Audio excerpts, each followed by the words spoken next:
Halo teman-teman, selamat malam. Ketemu lagi dengan aku, Ray, di Instagram Live Sabda Yud. Ya, terima kasih teman-teman sudah selalu hadir ya. Dan pada hari ini kita memasuki episode ke-69. Wah, angka cantik, angka yang menarik. Dan cukup banyak sekali lagi episode yang sudah kita lewati. Semoga karena anugerah Tuhan dan juga dukungan teman-teman semua yang bisa selalu hadir juga sehingga acara ini juga masih bisa menemani teman-teman di rumah. Oke, teman-teman sembari menunggu nanti teman-teman yang hadir boleh langsung share link live ini ke teman-teman yang lainnya ya kan, supaya makin banyak hadir juga teman-teman kita semua. Jadi kita mau diskusi bareng, ngobrol bareng untuk membahas satu topik yang menarik malam hari ini. To be like him. Ya, menarik kan? Nah, oleh sebab itu kita langsung saja invite ya teman-temanku yang akan menemani aku ngobrol malam hari ini. Kita coba satu-satu, semoga malam hari ini lancar juga.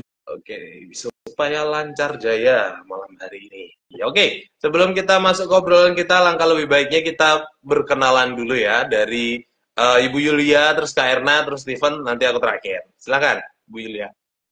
Ya, aku Yulia, asal dari Solo, melayani di Sabda di Gereja GKA di Solo.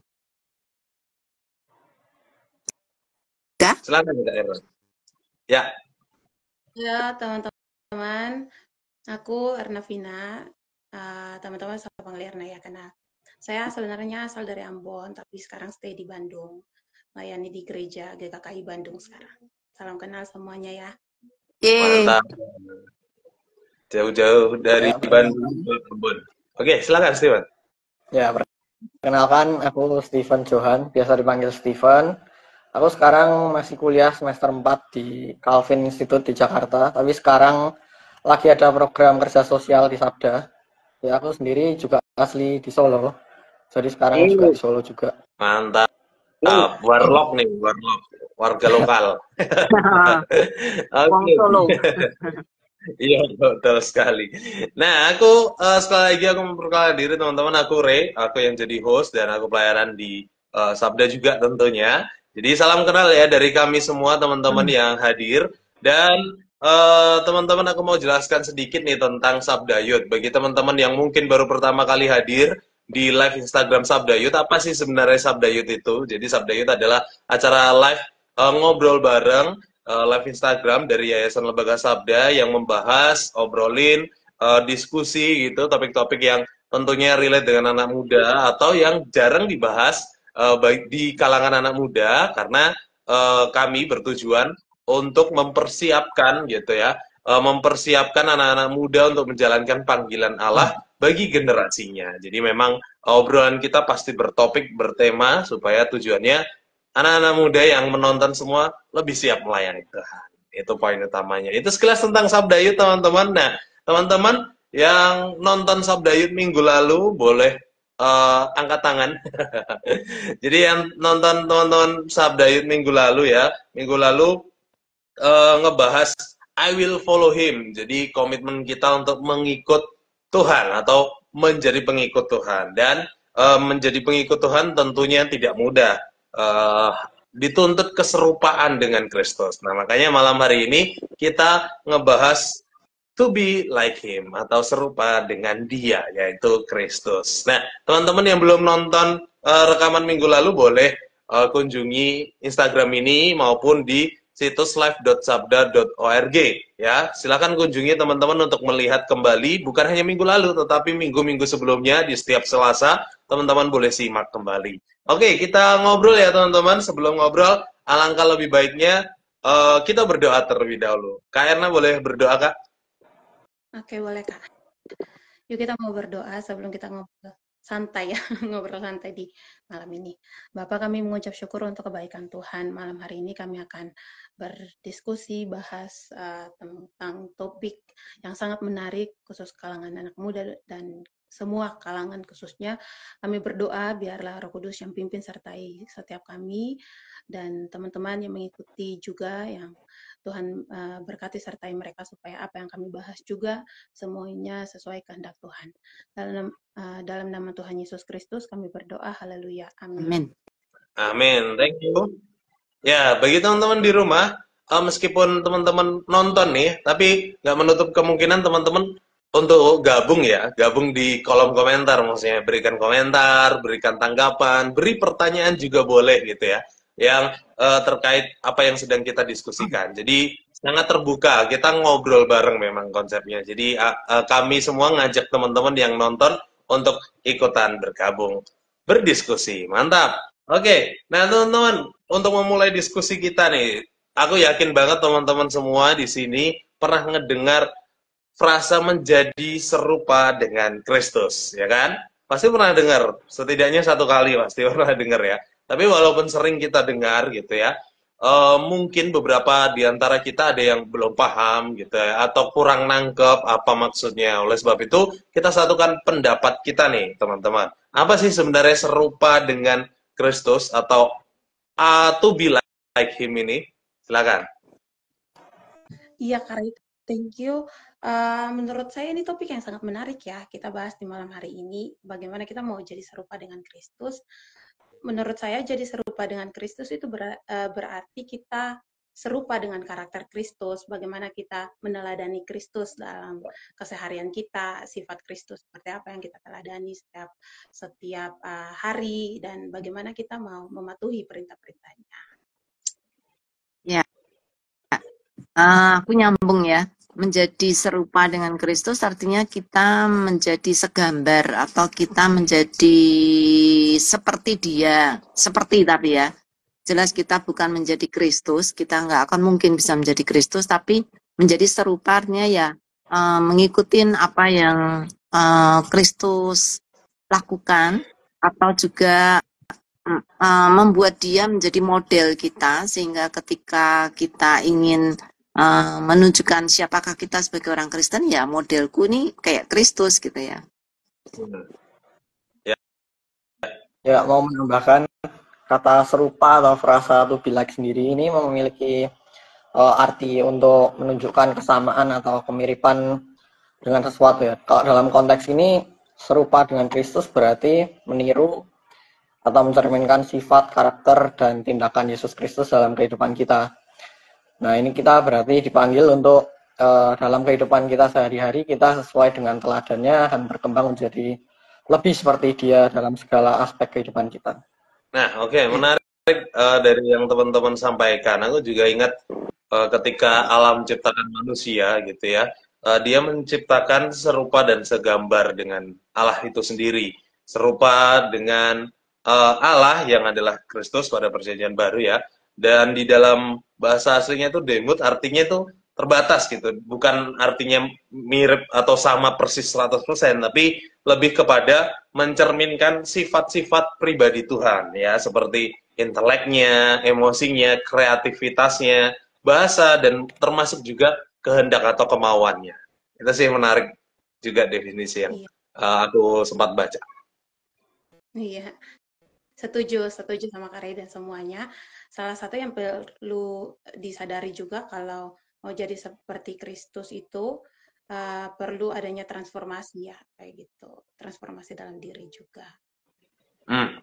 Ya, ya kalau tadi ngomongin apa yang diomongin Re tentang menjadi serupa dengan, kita diciptakan serupa dengan Allah, dan karena kita bukan mungkin ya, maksudnya karena kita udah jatuh dalam dosa, keserupaan kita dengan Allah tuh hilang gitu. Dan ketika Yesus datang yang kedua kalinya, maksudnya Yesus datang ke dunia yang pertama kalinya, Dia ingin mengembalikan rupa kita itu seperti bagaimana dulu Tuhan menciptakan kita serupa dengan Dia.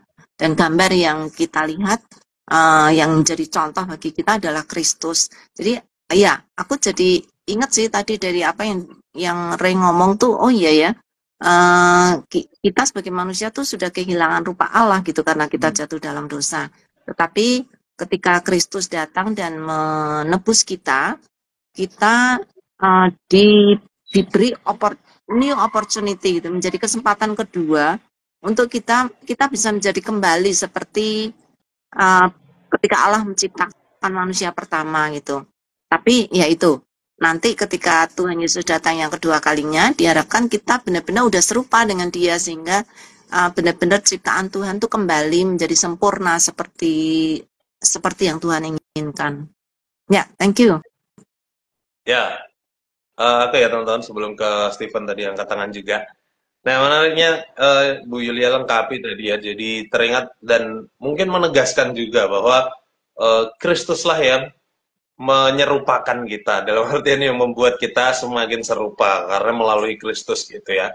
Bukan tadi kalau Kak Erna nyambung harus mentransformasi, ya Kristus yang mentransformasi diri kita gitu, sehingga kita bisa sempurna gitu, serupa sempurna di hadapan Tuhan dan serupa di hadapan Tuhan tentunya.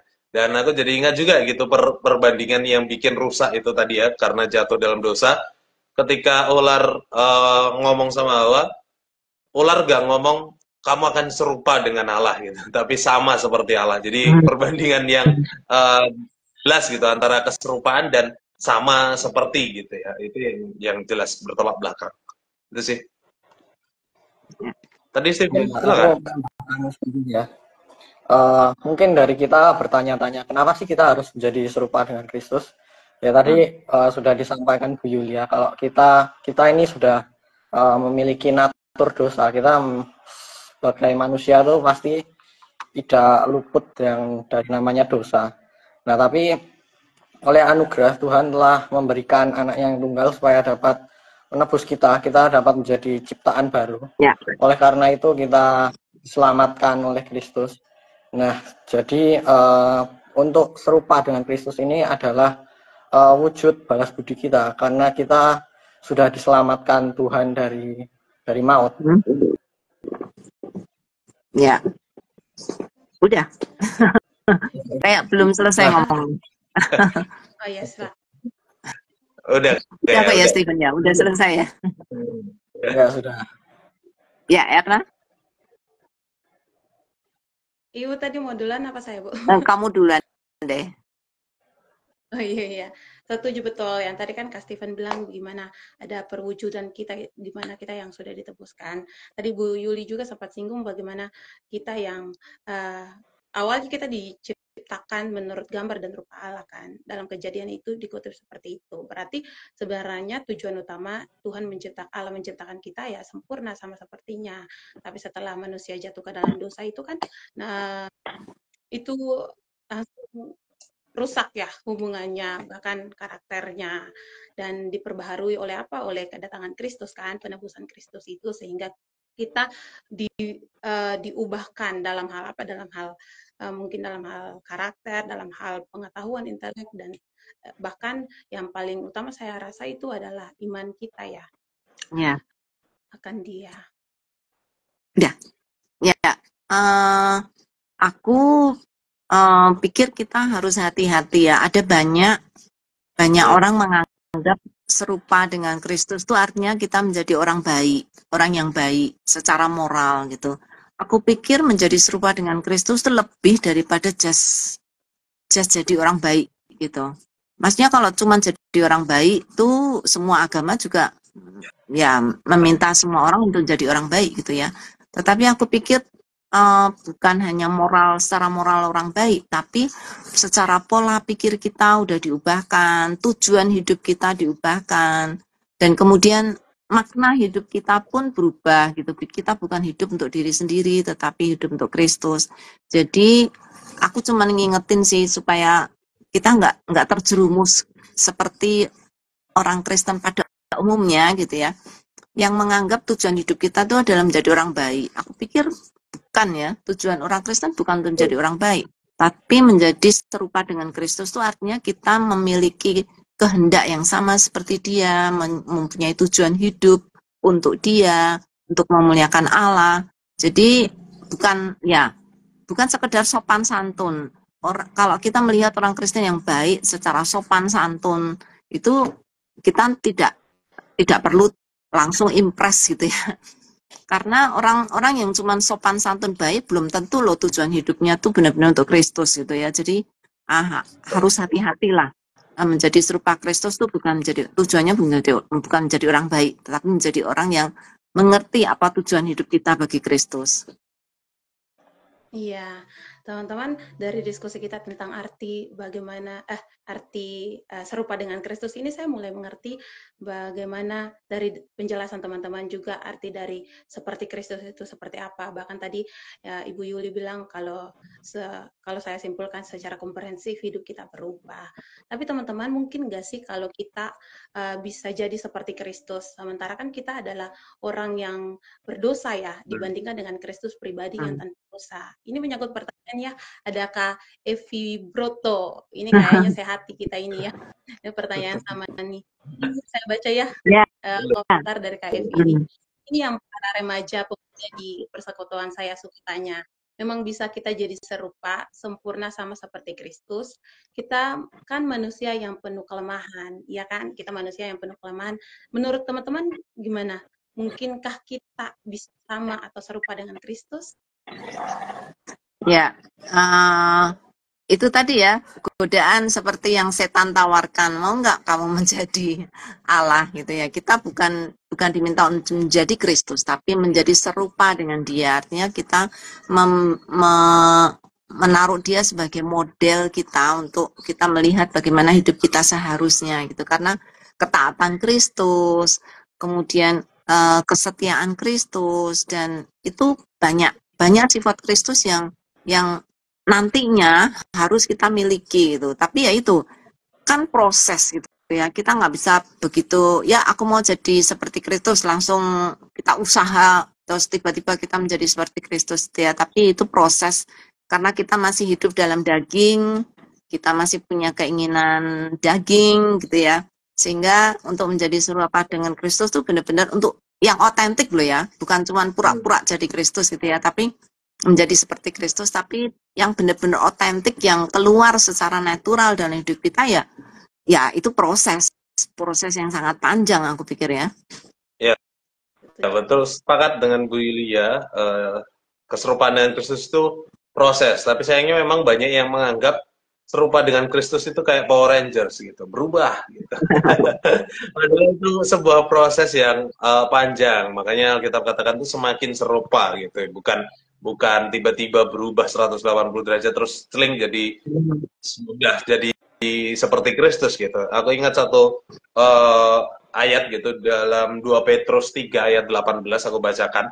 Tetapi bertumbuhlah dalam kasih karunia dan dalam pengenalan akan Tuhan gitu, dan juru selamat kita Yesus Kristus. Baginya kemuliaan sekarang dan sampai selama-lamanya. Jadi memang proses penekanan dari proses inilah yang ditekankan di dalam Alkitab itu sendiri gitu kan. Kita harus semakin bertumbuh gitu di dalam kasih karunia dan di dalam pengenalan kita. Ketika kita semakin bertumbuh, semakin mengenal ya, semakin serupa gitu ya. Kita kan sih sudah mengenal kan, pertama, terus kita sudah diselamatkan juga. Nah, proses selanjutnya adalah untuk mengenal jauh lebih dalam dan semakin kita menerapkan karakter-karakternya di dalam kehidupan kita. Itu sih. Ya, aku setuju ya sama Kak Rey dan Bu Yulia. Kalau menjadi serupa Kristus itu butuh proses.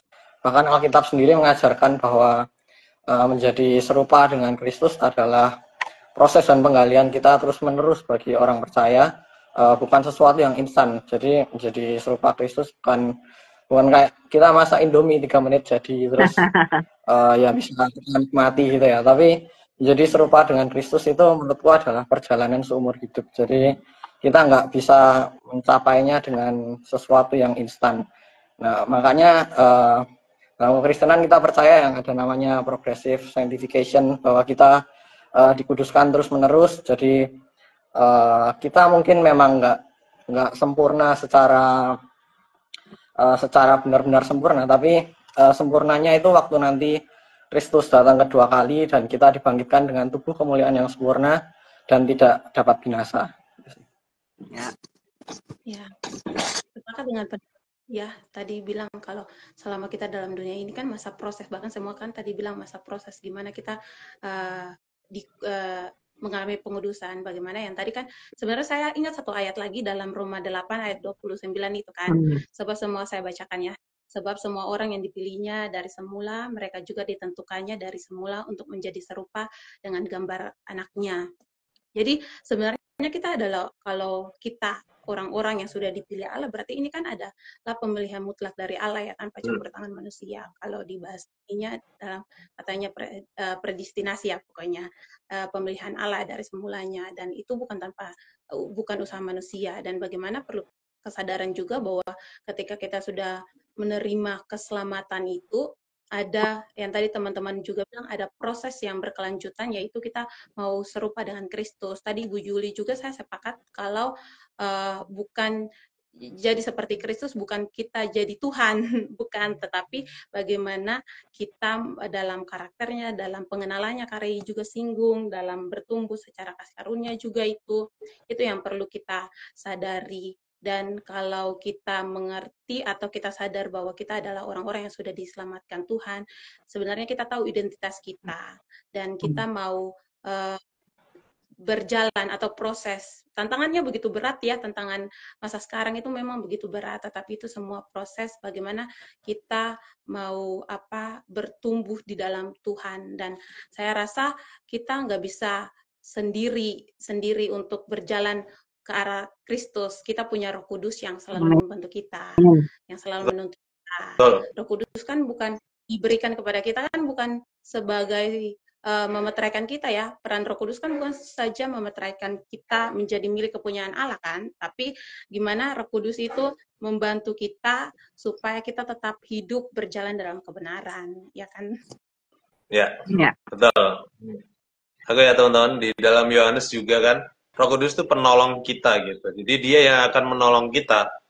Nah, balik lagi ke pertanyaan tadi ya, mungkinkah kita bisa serupa ya? Mungkin kalau ada penolong itu, ada Roh Kudus di dalam diri kita. Kalau dengan usaha kita, ya nggak mungkin. Sampai kapan kita bisa mencapai keserupaan itu? Dengan usaha kita sendiri, tanpa pertolongan Roh Kudus.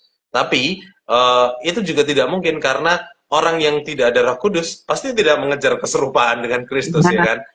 Pasti hidup hanya sendiri, gitu. Nah, makanya ini sangat-sangat berkaitan, gitu. Kita diselamatkan, Roh Kudus menolong kita semakin serupa gitu. Itu sih. Ya, aku tadi tertarik banget dengan kata-kata Stephen ya, bilang progressive sanctification. Bersyukur Stephen nggak bilang progressive Christian. Ini yang diomongin Stephen ini yang benar nih, maksudnya progressive sanctification, artinya kita tuh semakin hari semakin lebih kudus, semakin hari semakin lebih sempurna gitu ya, untuk menjadi semakin serupa dengan Kristus itu tadi. Dan karena itu progresif, artinya tidak instan, tidak langsung jadi, tetapi sesuai dengan iman kita dan juga sesuai dengan ketaatan kita kepada Tuhan gitu. Jadi kita bisa mencapai kepada progressive sanctification itu sesuai dengan ketaatan kita kepada Kristus. Kalau kita nggak niat taat gitu ya, ya mungkin progresifnya jadi lama banget gitu. Progresnya tuh nggak nyampe-nyampe ke sana. Tapi kalau kita punya ketaatan pada Kristus, ya kita akan jauh lebih nyaman, artinya juga lebih otentik dan lebih real gitu perubahan kita, karena bukan sesuatu yang dibuat-buat, tetapi karena memang itu sesuatu yang dihasilkan oleh hidup yang berkemenangan gitu. Nah ini ada tanggapan dari Tera ya, serupa dengan Kristus adalah meniru cara hidup Kristus. Ya, mungkin tidak literally meniru cara hidup Kristus. Kalau meniru cara hidup Kristus nanti kita pakai sendal orang Yahudi, pakai jubah, bukan cara hidup yang bukan literally seperti itu ya, tapi bagaimana kita hidup sungguh mengejar ketaatan kita kepada Allah. Seperti Kristus kan tujuan dia datang ke dunia untuk apa? Untuk taat pada apa yang Allah inginkan gitu, dan ketaatan itu bahkan membawa dia kepada kematian. Jadi bukan sesuatu yang selalu enak sih, mengikuti cara hidup Kristus tuh enggak enak. Tetapi itu menuju kepada satu kebahagiaan yang sejati yang kita nanti akan nikmati gitu, ketika kita sungguh-sungguh mengerti apa artinya hidup di dalam Kristus. Ya. Ya betul. Ini juga ada komentar dari Kak Roma yang mungkin juga mewakili kita. kadang banyak sekali kita bersembunyi di balik kata proses. Nah, itu tadi ya. Karena kita anggapnya berubah itu instan, sehingga kita merasa, oh ini prosesku untuk mencapai keinstanan itu gitu. Tapi kalau kita percaya benar-benar itu sebuah proses, kita tidak sembunyi, ya memang proses gitu. Jadi nggak hanya modus gitu ya. Dan ada perjuangan, bukti langsung kita untuk berjuang melakukan hal itu atau menuruti Roh Kudus yang telah mendorong kita gitu. Jadi ada tindakan nyatanya, tidak hanya duduk lalu bilang ini prosesku, tapi diam aja gitu ya. Pergumulan kita sih. Ya, dari diskusi kita yang panjang lebar tadi ya, gak lengkap rasanya kalau kita belum membicarakan tentang how to-nya, tentang bagaimananya. Jadi gimana sih menurut teman-teman caranya biar kita bisa menjadi to be like him? Tadi kan sempat dibilang ya, Kak Erna sempat bilang bahwa kalau kita menjadi serupa dengan Kristus itu gak boleh pakai kekuatan kita sendiri, tapi meminta bantuan Roh Kudus ya. Terus peran kita apa? Kan kita nggak mungkin cuma diem aja, cuma duduk-duduk, cuma tidur-tiduran. Peran kita apa sebagai orang Kristen supaya kita bisa menjadi to be like him itu tadi? Oke. Menarik, apa sih peran kita atau apa yang bisa kita lakukan? Karena tadi ya yang utama adalah Roh Kudus gitu yang mendorong kita. Cuman Paulus mengatakan di Roma 12 ayat 1 yang sangat terkenal bagi kita, dan beberapa minggu lalu juga kita sudah singgung di Sabda Yud, teman-teman bisa simak lagi bagaimana korban sejati itu. Nah, karena itu saudara-saudara, demi kemurahan aku menasihati kamu supaya kamu mempersembahkan tubuhmu sebagai persembahan yang hidup, yang kudus dan yang berkenan kepada Allah. Itu adalah ibadahmu yang sejati. Yang mendasar bagiku bagaimana caranya adalah menyerahkan diri kita kepada Allah. Banyak orang yang Kak Roma tadi singgung, sembunyi dalam kata proses karena tidak benar-benar menyerahkan gitu. Atau katanya menyerahkan tapi satu sisi megangi gini, ibaratnya gitu ya.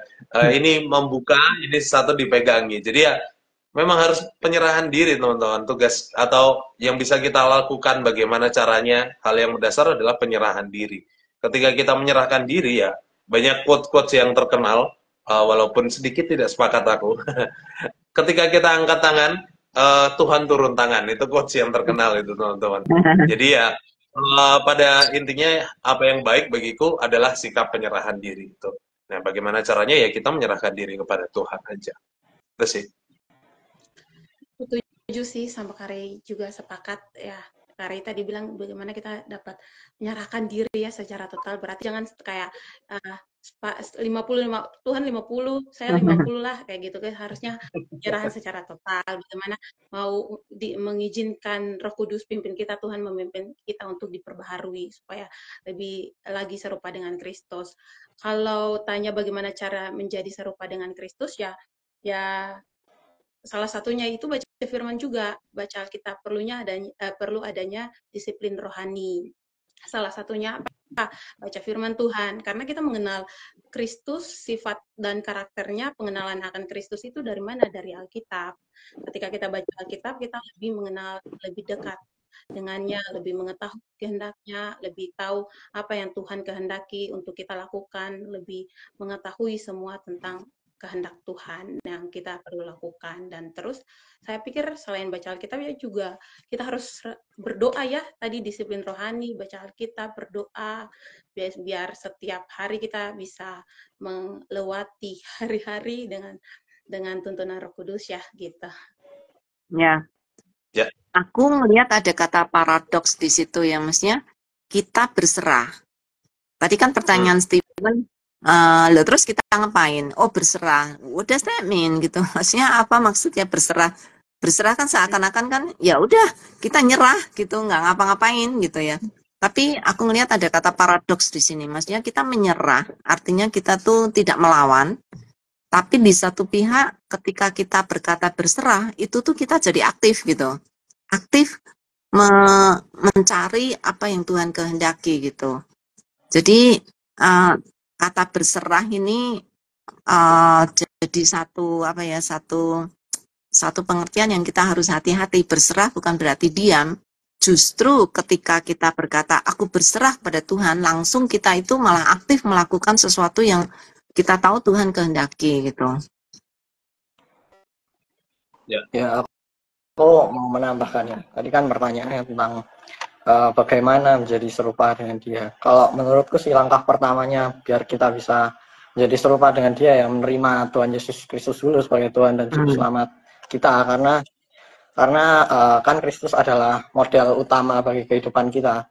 Nah, kalau kita belum terima Tuhan, ya yang mau kita contoh siapa?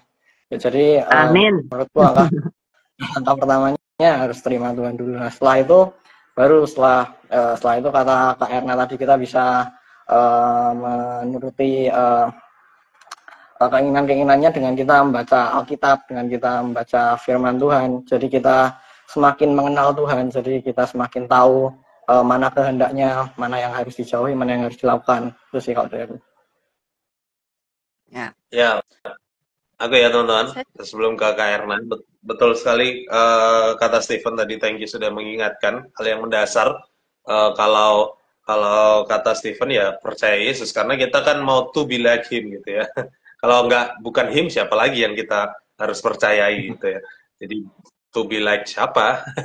Ya itu hal yang mendasar. Thank you Stephen. Dan teman-teman di rumah, lagi jangan cuma kita aja, teman-teman boleh memberikan komentarnya, memberikan pendapat, termasuk menjawab pertanyaan tadi ya. Bagaimana caranya teman-teman juga boleh sharing pengalaman pribadinya terkait pertanyaan ini. Oke, silakan Kak Erna.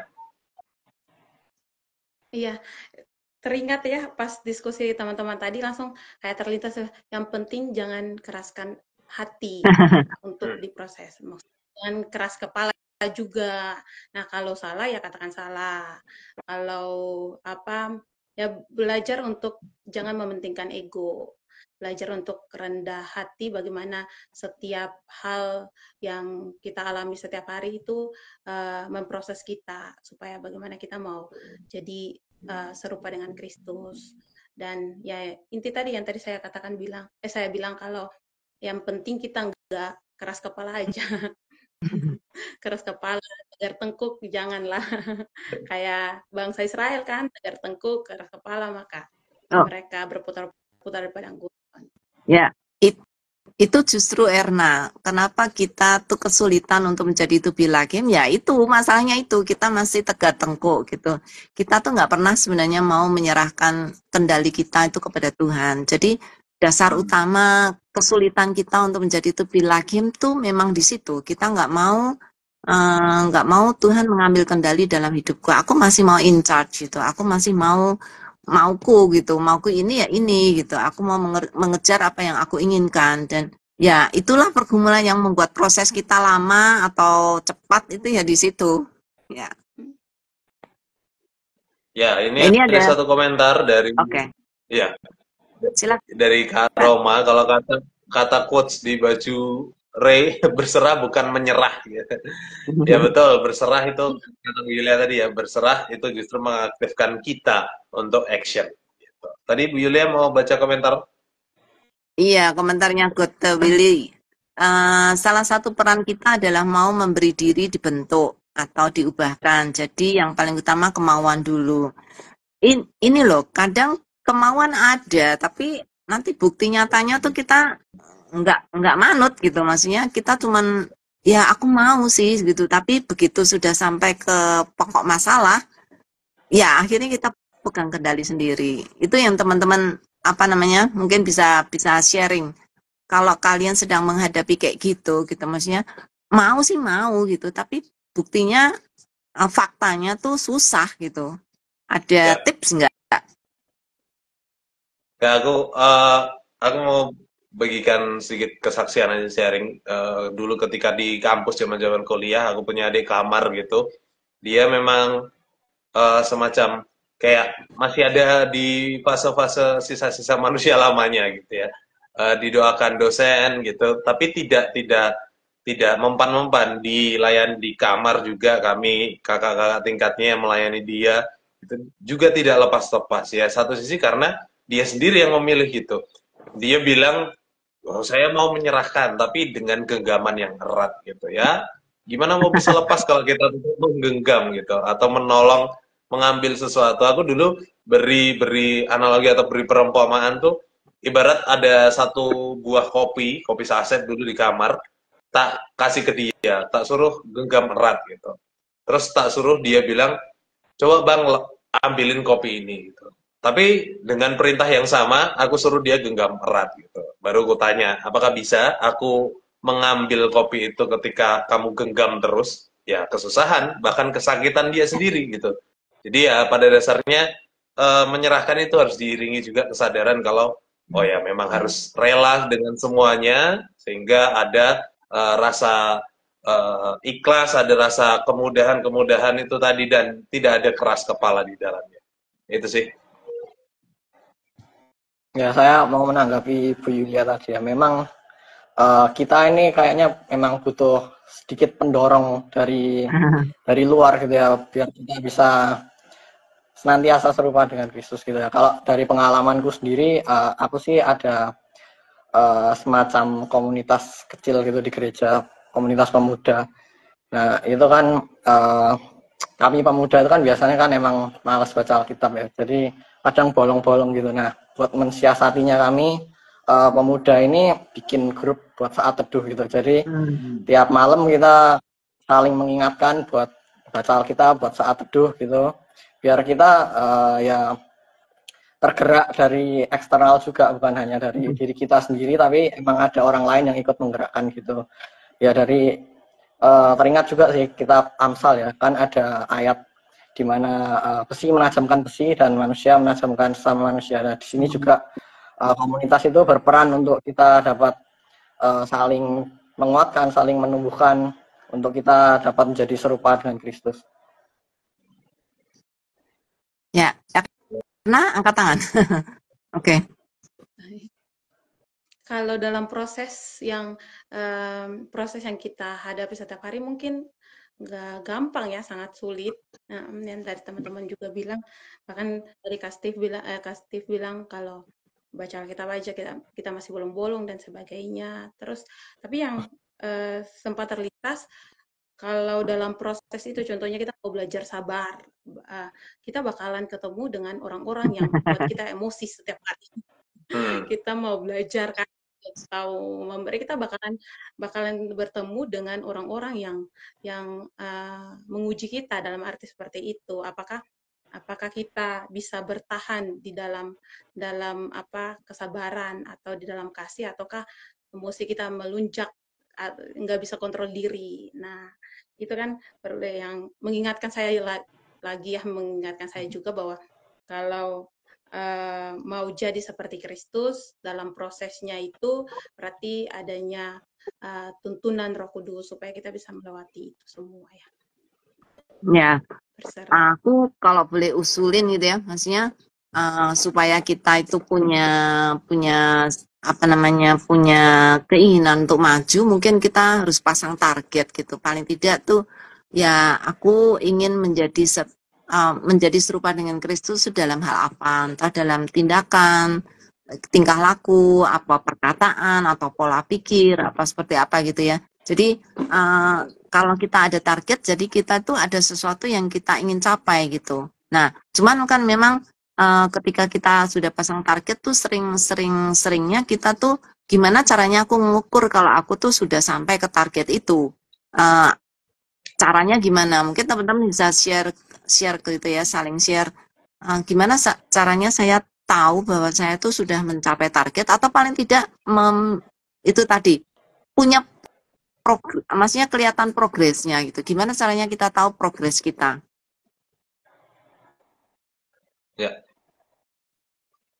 Ya, aku mau jawab ya. Dalam Alkitab sendiri sering dikatakan bahwa untuk kita mengetahui sebuah pohon itu baik atau tidak, kita harus melihat buahnya. Karena buah yang baik pasti dihasilkan oleh pohon yang baik pula. Sedangkan kalau buahnya nggak baik, pasti pohonnya nggak baik. Nah, sama seperti kita ya, dalam mengukur pencapaian sejauh mana kita sudah menjadi serupa dengan Kristus, seringkali paling jelas itu ya dari buah kehidupan kita, dari tindakan kita, dari tutur kata kita, dari bagaimana kita bersikap, apakah kita mencerminkan kehendak Tuhan atau enggak. Kita bisa bandingkan tindakan dan sikap kita dengan ajaran Kristus yang ada di Alkitab mungkin ya. Apakah segala sesuatu yang kita lakukan itu sesuai dengan firman Tuhan atau kita malah melanggar semua yang ada di Alkitab, ada yang firman Tuhan gitu. Ya, betul. Tentu dari buahnya sepakat aku dengan yang Stephen katakan, tapi di awal tadi Bu Yulia juga Bu Yulia juga sampaikan gitu, jangan sampai kita menjadi Kristen yang baik doang gitu. Karena buah kan bisa pasti hal-hal yang baik gitu, menolong sesama mungkin atau mengucapkan kata-kata yang indah. Intinya baik semua lah. Itu jangan sampai kita terlalu fokus terhadap hal itu sehingga lupa kalau sebetulnya tujuan kita memuliakan Tuhan juga, bukan hanya bertindak baik gitu. Dan baik ini esensinya apa? Kemuliaan Tuhan atau bukan? Nah, oleh sebab itu penting kita untuk melakukan evaluasi diri. Kalau di Sabda Youth pernah singgung di awal tahun ini self evaluation gitu ya. Ini tuh penting kita lakukan gitu. Kita mungkin melihat dan mencatat apa yang sudah kita lakukan lalu membandingkan dengan firman Tuhan. Nah, itu penting gitu, catatan-catatan kecil yang bisa menolong kita untuk melakukan evaluasi diri kita. Sehingga kita tahu patokan atau target yang sudah kita tentukan tuh sudah tercapai atau belum, hari ini sudah ngapain aja gitu. Nah, itulah pentingnya self evaluation. Teman-teman bisa simak lagi rekaman ulangnya di Instagram Sabda Resources. Ya tadi Erna, silakan. Itu dari Kare juga bagaimana kalau udah menerima Kristus, mau serupa dengan Kristus kan harus ada buah roh dalam diri kita, evaluasi diri ya, yang evaluasi diri ya, supaya kita lebih tahu nih bagaimana perubahan kita berubah nggak setelah kita mengizinkan Kristus memerintah dalam diri kita. Dan perlu juga adanya konsisten ya teman-teman, itu perlu ada konsisten dalam diri kita. Contohnya kalau kita konsisten, hari ini saya pengen baca, saya bangun pagi baca Alkitab jam 5 gitu. Contohnya 1 jam deh mau sate gitu, 1 jam mau sate, terus besok lagi mau sate juga. Dan itu kalau konsisten setiap 1 minggu full itu bakalan berkelanjutan. Sempat ada satu kakak rohani saya bilang kayak gini, Erna, kalau kamu mau lakukan sesuatu, coba kamu konsisten selama 22 hari. Itu akan berkelanjutan. Dan pernah saya praktek itu. Dan memang itu menjadi kebiasaan juga, hal yang baik. Contohnya kalau tadi saya katakan bahwa bangun jam 5 baca firman Tuhan. Nah, kalau besok lagi lakukan lagi. Dan itu bakalan jadi rutinitas kita. Dan ya, kalau mau tanya tentang tolak ukur, kita pasti ada tanggapan atau penilaian dari orang-orang sekitar kita, akan melihat karakter kita berubah kan, terus tanggapan dari orang lain kita buat diri kita, oh dia itu benar ya, konsisten bagaimana mau diproses atau dibentuk Tuhan. Ya, kayaknya inti yang disampaikan oleh Erna adalah kebiasaannya. Kalau kita sudah punya habit atau punya kebiasaan yang terbentuk, itu akhirnya menjadi karakter. Karena kalau kebiasaan yang diulang-ulang terus, akhirnya menjadi karakter. Nah, sebenarnya orang yang paling tepat melihat kita, habit kita setiap hari, itu adalah orang yang ada di rumah. Ada orang yang serumah dengan kita gitu. Entah itu keluarga, atau orang-orang yang tinggal bersama dengan kita tuh mereka yang paling dekat melihat. Karena kalau habit itu kan maksudnya kalau kita jarang ketemu dengan orang itu ya kita bisa baik gitu ya, tapi nanti begitu pulang rumah wah mungkin bisa beda. Jadi orang-orang yang di rumah yang melihat kita setiap hari, yang secara konsisten bersinggungan terus dengan kita, mereka orang yang terbaik mengevaluasi kita gitu, apakah kita ada perubahan dalam hidup kita, terutama kayak suami istri gitu. Itu juga pasti yang paling tepat, suami pasti ngerti kebiasaan istri apakah ada perubahan selama ini. Nah, kalau kita orang kos tuh yang agak susah. Anak muda kan masih sering yang tinggal di kos ya. Kalau di kos tuh nggak ada yang lihat gitu ya. Mereka cuma di kamar doang, mungkin tidak kenal dengan ke kamar tetangga dan lain-lain. Nah, itu aku pikir anak muda tantangannya jauh lebih besar ya, kecuali kalau mereka tinggal di rumah ya ada orang tua yang bisa menolong. Tapi kalau tinggal di kos tuh seringkali bisa lepas kendali. Gimana menurut teman-teman?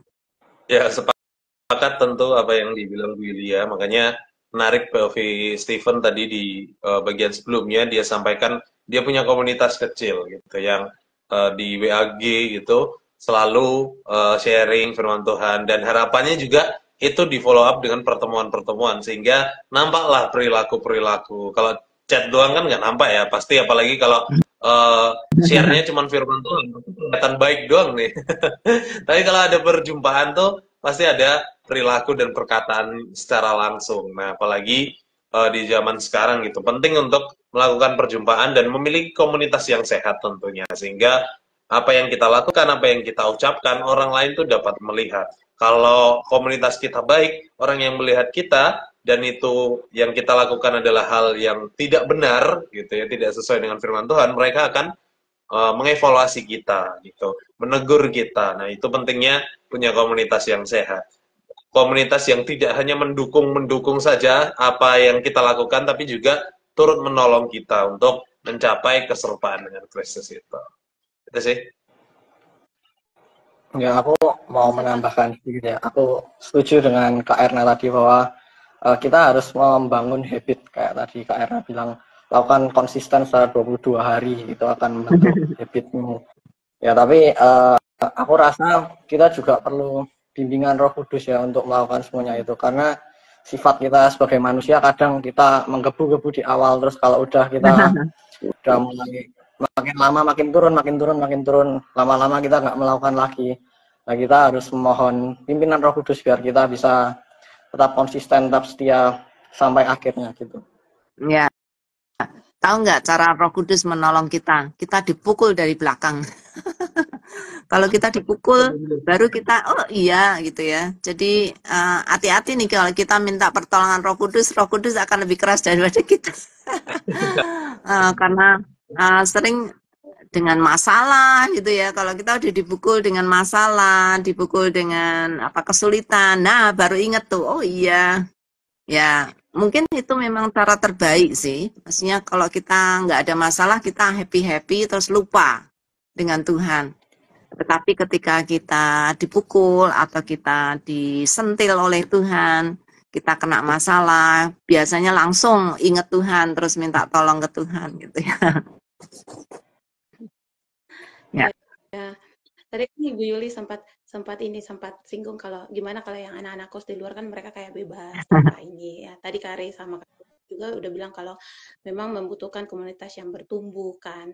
Bertumbuh kalau teman-teman nggak punya komunitas ya, dan teman-teman mau untuk bertumbuh secara rohani atau mau serupa dengan Kristus ya, harus berusaha dalam diri, harus temukan komunitas atau cari, ada tindakan, ada action dalam diri kita, cari komunitas di mana kita dapat bertumbuh. Dan kalau memang ada komunitas yang kita gabung membuat kita nyaman, dan saya rasa perlu adanya mentor ya, satu mentor untuk, contohnya kita perlu satu mentor untuk kita. Bagaimana kalau curhat ke Tuhan, tapi kan ada tipe-tipe orang yang bagaimana kalau curhat ke sesama itu lebih lega ya gitu. Jadi kalau punya satu mentor dukung yang mau mendengar kita, kan kita juga pasti itu akan membuat kita lega. Tapi yang mentor yang usahakan supaya dewasa secara rohani, artinya bahwa kita lihat pertumbuhan imannya, kita lihat dia bertumbuh ya, tadi bertumbuh imannya, sehingga kita bisa mempercaya dia sebagai mentor kita. Tapi dari kita juga jangan sungkan-sungkan kalau mau bertumbuh secara rohani, ya perlu ada tindakan dalam diri, jangan diam saja guys. Jadi kalau kita minta bantuan ke mentor kita, pasti kan ada masukan-masukan atau arahan. Paling kita mau bertumbuh bersama-sama dengan masukan-masukan yang kita terima. Iya. Oke, tentu sepakat dengan yang teman-teman sudah sampaikan, dan masih bisa kita explore lebih banyak diskusi kita, karena banyak hal yang justru semakin kita diskusikan semakin timbul pertanyaan juga nih teman-teman. Sebetulnya banyak juga yang masih bisa kita diskusikan. Cuman memang waktu membatasi kita nih teman-teman. Hampir sejam kita ngobrol dan menarik semua, tentunya insight-insight baru juga aku dapatkan, dan harapannya teman-teman di rumah juga mendapatkan berkat yang baru juga melalui obrolan kami sepanjang 50-an menit ini ya teman-teman. Dan sayangnya kita memang harus berpisah nih teman-teman. Dengan waktu keterbatasan kita boleh akhiri nih percakapan kita. Tapi sebelumnya aku minta teman-teman berikan closing statement terlebih dahulu nih dari Stephen, terus Erna, terus aku, nanti Bu Yulia terakhir. Silakan Stephen. Ya, dari aku ya, kita udah berdiskusi panjang lebar tentang menjadi serupa dengan Kristus tadi ya. Ya, kalau closing statement dari aku ya, semoga apa yang kita perbincangkan kali ini bukan hanya kita ngomong doang, tapi bisa kita lakukan dalam kehidupan kita sehari-hari. Kita bisa menjadi semakin serupa dengan Kristus melalui tindakan kita, melalui perkataan kita, melalui sikap kita. Kita bisa menjadi berkat bagi banyak orang. Itu sih. Silakan. Closing statement dari aku, kalau teman-teman mau jadi serupa dengan Kristus, kalau mengalami banyak proses, jangan banyak protes. Karena kalau banyak protes, kalah mengalami progres ya. Jadi kalau mengalami proses supaya kita mengalami progres ya. Gitu. Amin. Nice. PPP. Oke. Teman-teman, untuk malam hari ini, To Be Like Him adalah sebuah proses yang panjang, tidak mudah, tapi dengan kemauan yang tinggi dan tentunya dari Roh Kudus yang utama, itu kita bisa capai. Jadi, jangan lelah untuk berproses karena kita tidak sendirian. Ada Roh Kudus yang menolong kita dan juga teman-teman yang terus mendukung kita, komunitas-komunitas kita. Jadi, temukan komunitas yang baik dan pererat hubungan kita dengan Roh Kudus supaya semakin kita serupa dengan Kristus. Itu dariku, dari Yulia, silakan. Ya, aku mau pakai ini tanggapan dari Yerisa Puspita Solide Gloria. Ya. Dia ngomong untuk menjadi serupa dengan Kristus berarti kita harus mau melepaskan, menyangkal diri, dan berserah pada Tuhan. Jadi itu bisa menjadi closing statement kita semua, keinginan kita untuk mau dibentuk oleh Tuhan, mau melepaskan kontrol kita, dan kita mau juga menyangkal diri, dan kita boleh menyerahkan hidup kita kepada Tuhan terus menerus. Kalau kita lupa, nanti Roh Kudus akan ingatkan kita. Kalau kita lemah, Roh Kudus pasti akan menguatkan. Amin. Amin. Thank you banyak, Stephen, Erna, Bu Yulia, thank you banyak sudah menemani aku ngobrol malam hari ini dan ngobrol cukup panjang. Teman-teman di rumah juga thank you banyak yang masih menonton, yang sudah menonton, maupun teman-teman yang sudah memberikan komentarnya, tanggapannya, pertanyaannya, atau apapun yang teman-teman sudah sampaikan. Kami mengucapkan terima kasih banyak dan minta maaf kalau mungkin ada yang terlewat, komentarnya belum terbacakan. Minta maaf sekali, next time kita boleh join lagi karena di minggu depan kita masih akan berjumpa di episode yang baru dengan judul No Turning Back, ya, tidak kembali lagi. Oke, menarik kan? Jadi hadir kembali di hari yang sama, di jam yang sama, Selasa jam 7 malam di Instagram yang sama juga, Sabda Resources. Silakan teman-teman untuk join kembali, dan bagi teman-teman yang mungkin masih ada pertanyaan atau bahkan mau jadi guest, mau jadi pembicara seperti Erna maupun Stephen maupun Bu Yulia, teman-teman silahkan DM juga kami ya. Kami terbuka, silahkan langsung aja DM atau komentar sekarang atau DM nanti ya, silahkan kami akan follow up nanti. Thank you banyak teman-teman. Kita akhiri diskusi kita, sampai jumpa di minggu depan. Kita tutup dalam doa. Stephen boleh berdoa? Ya, mari kita berdoa. Bapak, mengucap syukur atas waktu yang Kau berikan pada kami, sehingga kami dapat bersama-sama mendiskusikan tentang bagaimana lebih dapat serupa seperti Engkau, Tuhan. Biarlah apa yang kami diskusikan pada malam hari ini tidak hanya berhenti pada omongan kami, tetapi kami dapat melakukannya dalam kehidupan kami sehari-hari, Tuhan. Berikan Roh Kudus-Mu kepada kami, agar kami dapat senantiasa melakukannya dengan setia dan dengan konsisten, Tuhan. Terima kasih, Tuhan Yesus. Hanya dalam nama Tuhan Yesus kami sudah berdoa. Amin. Amin. Sampai jumpa. Thank you teman-teman. Ya, see you next week.